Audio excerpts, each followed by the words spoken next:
महाशिवरात्रि की पावन रात्रि थी। चारों ओर दिव्य शांति फैली हुई थी। कैलाश पर्वत पर मंद मंद हवाएं बह रही थीं और आकाश में चंद्रमा अपनी शीतल चांदनी बिखेर रहा था। उस शुभ दिन भगवान शिव और माता पार्वती अत्यंत प्रसन्न थे। माता पार्वती मुस्कुराकर बोलीं, स्वामी, आज मन करता है कि हम धरती पर घूमने चलें। महादेव ने प्रेम से कहा, देवी, जैसा आपका आदेश। दोनों कैलाश से उतरकर एक घने और सुंदर जंगल में पहुंचे। जंगल में रंग बिरंगे फूल खिले थे। छोटी सी लीला करने का विचार आया। फूल के भीतर छिप गईं। कुछ देर बाद महादेव इधर उधर माता पार्वती को खोजने लगे। उन्होंने वृक्षों से पूछा, क्या तुमने मेरी पार्वती को देखा है? वृक्ष विनम्र स्वर में बोले, प्रभु, माता ने हमें मौन रहने का आदेश दिया है। फिर महादेव ने जंगल के पशुओं से पूछा, परंतु किसी ने भी कुछ नहीं बताया।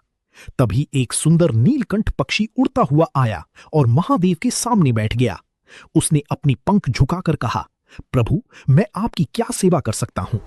महादेव मुस्कुराए और बोले, क्या मैं तुम्हारा रूप धारण कर सकता हूं? पक्षी आनंदित होकर बोला, ये तो मेरा परम सौभाग्य होगा प्रभु। तभी भगवान शिव ने नीलकंठ पक्षी का रूप धारण किया। उनके नीले पंख आकाश में चमक उठे। वे उड़ते हुए पूरे जंगल में माता पार्वती को खोजने लगे। उसी समय माता पार्वती कमल की फूल के भीतर बैठकर ये अद्भुत लीला देख रही थीं।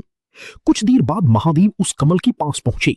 उन्होंने मधुर स्वर में कहा, देवी, मैं जानता हूं आप यहीं हैं, लेकिन ये कमल आपको अत्यंत प्रिय है। मैं इसे नुकसान पहुंचाकर भीतर नहीं आ सकता। यदि आप बाहर नहीं आएंगी तो मैं लौट जाऊंगा। माता पार्वती मुस्कुराईं, परंतु बाहर नहीं आईं। महादेव उदास होकर वापस जंगल की ओर चल पड़े। जब माता पार्वती ने देखा कि महादेव सचमुच चली जा रही हैं, तो उनका हृदय पिघल गया।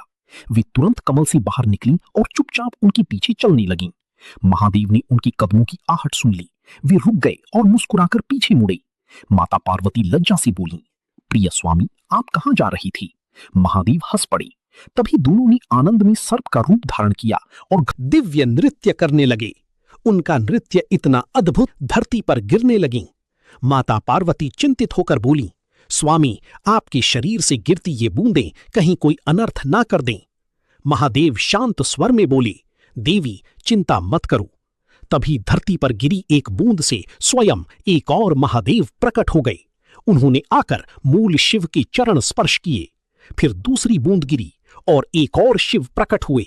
धीरे धीरे हर बूंद से नए नए शिव प्रकट होने लगे। पूर्व की स्वर से महादेव की स्वर से गूंज उठा। ये देखकर माता पार्वती घबरा गईं। वे हाथ जोड़कर बोली, प्रभु, मुझे क्षमा करें, मैं आपकी लीला समझ नहीं पाई।